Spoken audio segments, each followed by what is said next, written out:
Students, last class में अपन ने immunity के बारे में पढ़ा था, एंटीजन के बारे में भी पढ़ा था। एंटीजन से रिलेटेड या इम्यून सिस्टम से रिलेटेड दो शब्द पढ़े थे, दैट इज़ एपिटोप और हेप्टन। आज अपन डिस्कस करते हैं एंटीबॉडी के बारे में। तो इम्यूनिटी के बारे में पढ़ते हैं तब दो शब्द मेनली बार बार रिपीट होते रहते हैं। फर्स्ट इज़ एंटीजन और सेकंड इज़ एंटीबॉडी। तो आज पढ़ते हैं एंटीबॉडी के बारे में। एंटीजन के बारे में अपन ने पढ़ लिया है, एंटीबॉडी या एंटीबॉडीज़, इसके बारे में डिस्कस करते हैं। तो एंटीबॉडीज़ किसके अगेंस्ट में बनती है? एंटीजन के अगेंस्ट में। तो एंटीबॉडी फॉर्म अगेंस्ट एंटीजन, ये तो बात हुई नॉर्मल। तो एंटीबॉडी होती क्या है उसके बारे में बात करते हैं। तो antibody they are globulin protein which take part in immune system, या इम्यूनिटी प्रोवाइड करने वाले ग्लोबुलिन प्रोटीन जो ब्लड में प्रेजेंट होते हैं। तो एंटीबॉडी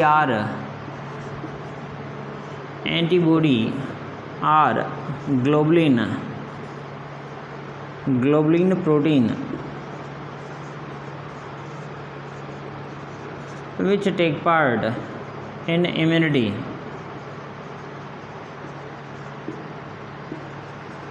जो इम्यूनिटी प्रोवाइड करते हैं, इम्यूनिटी में भाग लेते हैं। इम्यूनिटी तो ग्लोबुलिन प्रोटीन अपने ब्लड के अंदर, अपने बॉडी में कई तरह के प्रोटीन्स पाए जाते हैं। उनमें से मोस्ट अबंडेंट जो प्रोटीन प्रेजेंट होता है जो इम्यूनिटी प्रोवाइड करवाता है, दैट इज़ ग्लोबुलिन प्रोटीन। तो एंटीबॉडीज़ है क्या? दे आर ग्लोबुलिन प्रोटीन जो अमीनो एसिड से मिल के बने होते हैं। तो प्रोटीन की इकाई क्या कहलाती है? Amino acid. तो एंटीबॉडीज़ है क्या? दे आर ग्लोबुलिन प्रोटीन जो इम्यूनिटी प्रोवाइड करवाते हैं। इसके अलावा एंटीबॉडी को आईजी भी कहा जाता है। आईजी बोले तो इम्यूनोग्लोबुलिन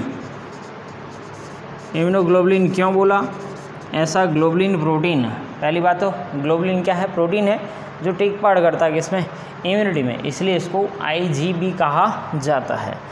तो ये तो बात हुई एंटीबॉडी के बारे में। सॉरी, आईजी तो अपने एंटीजन को नाम दिया था, इसको नाम देंगे एबी, एंटीबॉडी।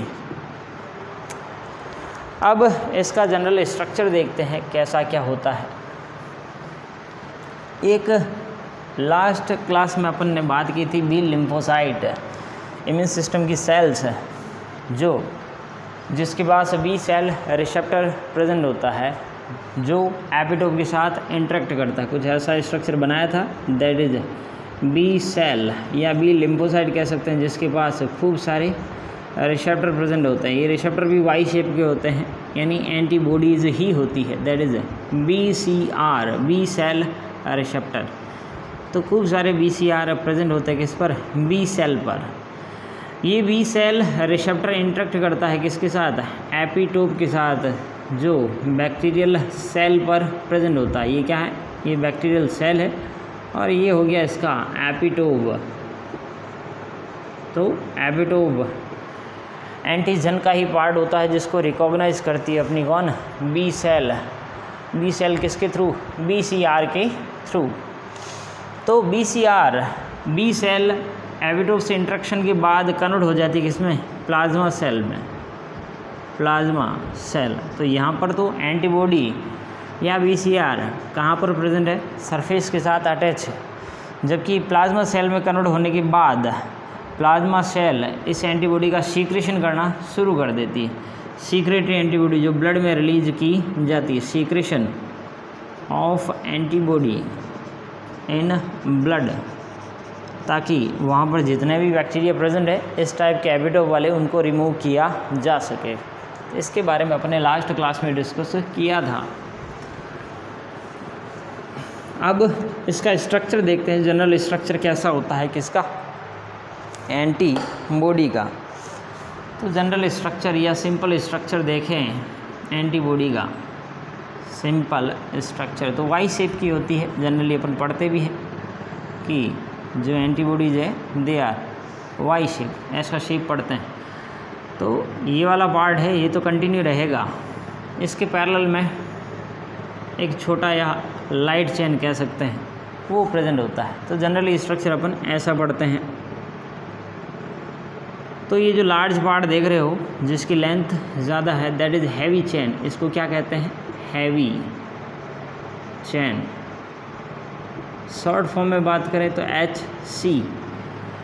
और ये वाली लाइट चेन, लाइट यानी हल्की, इसका साइज भी छोटा है इसलिए लाइट चेन बोला, LC। और ये डाइसल्फाइड बॉन्ड हो गया, डाइसल्फाइड बॉन्ड।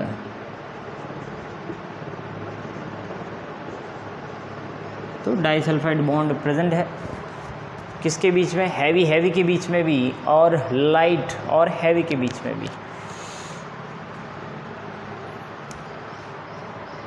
ये सिंपल स्ट्रक्चर हो गया। अब इसका कॉम्प्लेक्स स्ट्रक्चर देखते हैं अपन।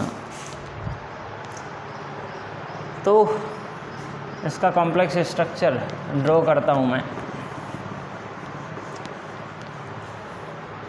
तो ये जो एंटीबॉडी बनाई अभी वाई शेप की, इसमें जनरल स्ट्रक्चर कुछ ऐसा था। 2 तो हैवी थी और 2 ही क्या थी? लाइट थी। तो एक जो सिंपल एंटीबॉडी होती है उसके अंदर 2 हैवी चेन और 2 लाइट चेन प्रेजेंट होती है। तो हैवी चेन को हैवी क्यों बोला? क्योंकि इसका मॉलिक्यूलर वेट 50 kD होता है। एक हैवी चेन का कितना? 15 kD। तो 15 kD 2 हैवी चेन प्रेजेंट होती है, 2 से मल्टीप्लाई करेंगे। यहाँ पर जो लाइट चेन होती है उसका मॉलिक्यूलर वेट 25 kD होता है और 100 और 50। तो हैवी चेन का कुल मॉलिक्यूलर वेट है। एक एंटीबॉडी के बारे में बात कर रहे हैं, कितनी? एक एंटीबॉडी के बारे में। तो इसका मॉलिक्यूलर वेट 15 kD। तो दोनों यानी एक आइडियल एंटीबॉडी का मॉलिक्यूलर वेट अप्रॉक्स कितना होता है? 150 kD। तो ये मॉलिक्यूलर वेट है 1 एंटीबॉडी का। तो मॉलिक्यूलर वेट ज़्यादा क्यों है? क्योंकि एमिनो एसिड की संख्या ज़्यादा होती है। हैवी चेन में एमिनो एसिड की संख्या और लाइट चेन में अमीनो एसिड की संख्या में फ़र्क होता है, इसलिए एक को हैवी बोला और दूसरे को लाइट बोला। अब इसका डिटेल स्ट्रक्चर देखते हैं अपन थोड़ा।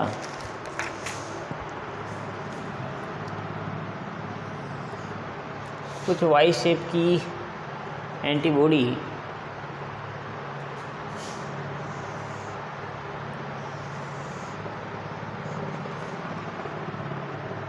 ये हैवी चेन वाला पार्ट था। 2 भागों में लेना है इनको।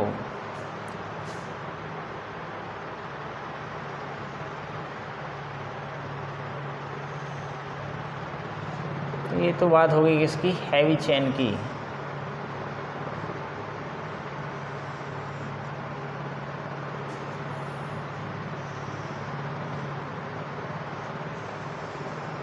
हैवी चेन आपस में डाइसल्फाइड बॉन्ड के थ्रू अटैच रहता है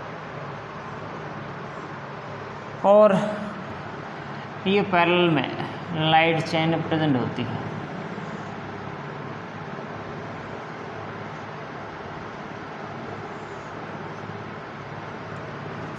आपने पढ़ा होगा 12th में स्ट्रक्चर वाई शेप की antibody and IgA, IgG, IgD, IgE कई टाइप की होती है। इसके टाइप भी डिस्कस करेंगे, सबके अलग अलग फंक्शन होते हैं। तो ये हैवी चेन के साथ लाइट चेन भी अटैच है किसके थ्रू? डाइसल्फाइड बॉन्ड के थ्रू। डाइसल्फाइड बॉन्ड से जुड़ी रहती है। तो ये तो अंदर वाली तो क्या है? Heavy chain HC short form में लिख रहा हूँ। और ये वाली है light chain LC light chain. ये एन टर्मिनस हो गया इसका और ये हो गया C टर्मिनस। एन टर्मिनस यानी अमीनो एसिड में एमिनो ग्रुप और कार्बोक्सिलिक ग्रुप प्रेजेंट होते हैं। खूब सारे एमिनो एसिड है तो एमिनो एसिड का एन टर्मिनस ऊपर की तरफ और C टर्मिनस नीचे की तरफ। ये पहला पार्ट ये हैवी चेन है। तो हैवी चेन का वेरिएबल पार्ट HV। ये लाइट चेन है तो लाइट चेन का भी वेरिएबल पार्ट LV। तो वेरिएबल यानी ये वाला पार्ट इंटरेक्ट करता है किसके साथ, एपिटोप के साथ। जो एपिटोप कर रहे हैं ना, यहाँ एपिटोप को लाकर फंसाया जाता है, उसको रिकॉग्नाइज किया जाता है। ये बैक्टीरिया की सेल है और ये एपिटोप वाला पार्ट हो गया एपिटोप। कोशिश की जाती है प्रोसेस्ड एंटीजन हो ताकि दोनों सिरों पर एपिटोप को रिकॉग्नाइज किया जा सके। तो ये वाला पार्ट कौन सा हो गया, एपिटोप का। तो ये इसलिए इसको वेरिएबल यानी चेंज होता रहता है, यानी ये फ्लेक्सिबल है। इस एपिटोप की साइज़ के अकॉर्डिंग यहाँ पर इन दोनों में फ्लेक्सिबिलिटी रहती है, उसी के अकॉर्डिंग ये शेड होते हैं। उसके बाद ये भी हैवी चेन का है। हैवी चेन का कांस्टेंट रीजन है HC। कांस्टेंट बोले तो ये फिक्स रहता है। ऊपर वाला तो क्या था, वेरिएबल था। ये तो क्या था, हैवी चेन का था, लेकिन वो क्या था, वेरिएबल था। लेकिन ये क्या है, कांस्टेंट है। कांस्टेंट यानी फिक्स्ड। तो ये हैवी चेन 1 वाला पार्ट हो गया, दैट इज हैवी चेन 2 वाला पार्ट हो गया, और ये हैवी चेन 3 वाला पार्ट हो गया। और ये लाइट चेन का वेरिएबल वाला पार्ट, और ये लाइट चेन का कांस्टेंट वाला पार्ट LC। जैसा इधर लिखा है वैसा का वैसा ये वाला पार्ट, ये भी HV हैवी चेन का वेरिएबल पार्ट, और ये लाइट चेन का वेरिएबल पार्ट। वेरिएबल क्योंकि यहाँ पर एपिटोप फिट होता है, ये फिक्स नहीं है। ये वाला पार्ट वापस लाइट चेन का है, लेकिन कांस्टेंट वाला पार्ट हो गया। तो और ये डाइसल्फाइड बॉन्ड,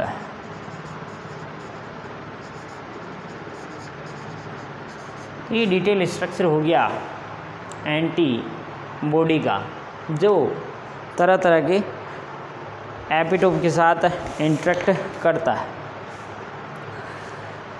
इसके बारे में बात करें, इसको थोड़ा डिलीट कर रहा हूँ, इरेज कर रहा हूँ मैं। ये वाला जो पार्ट दिख रहा है यहाँ से लगा के यहाँ तक, ये हिंज रीजन हो गया। ये वाला पार्ट कौन सा हो गया, हिंज रीजन, जिसको हिंदी में कब्जा कहते हैं। यानी यहाँ पर ये फ्लेक्सिबल है, रोटेट होता है। तो यहाँ से लगाकर यहाँ तक वाला पार्ट है, इसको नाम देते हैं FAB, फैब। फ्रेगमेंट जो एंटीजन के साथ इंटरेक्ट करता है, या फ्रेगमेंट जो एंटीजन से बाइंड होता है। फ्रेगमेंट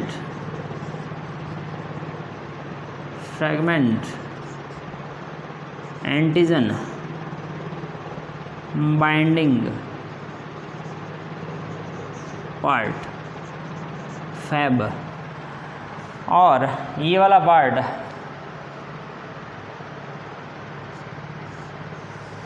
इस वाले पार्ट को FC कहा जाता है। FC यानी फ्रेगमेंट जो क्रिस्टलाइज होता है जब इसका इलेक्ट्रोफोरेसिस करते हैं या अदर प्रोटीन के साथ। यानी कुल मिला के ये वाला पार्ट तो किस में टेक पार्ट करता है, एपिटोप के साथ इंटरेक्ट करता है, जबकि ये पार्ट यहाँ से टूटने के बाद क्रिस्टलाइज हो जाता है। जो क्रिस्टलाइज होता है, क्रिस्टल जैसे प्रोटीन बन जाते हैं इसके फ्रेगमेंट, क्रिस्टलाइज।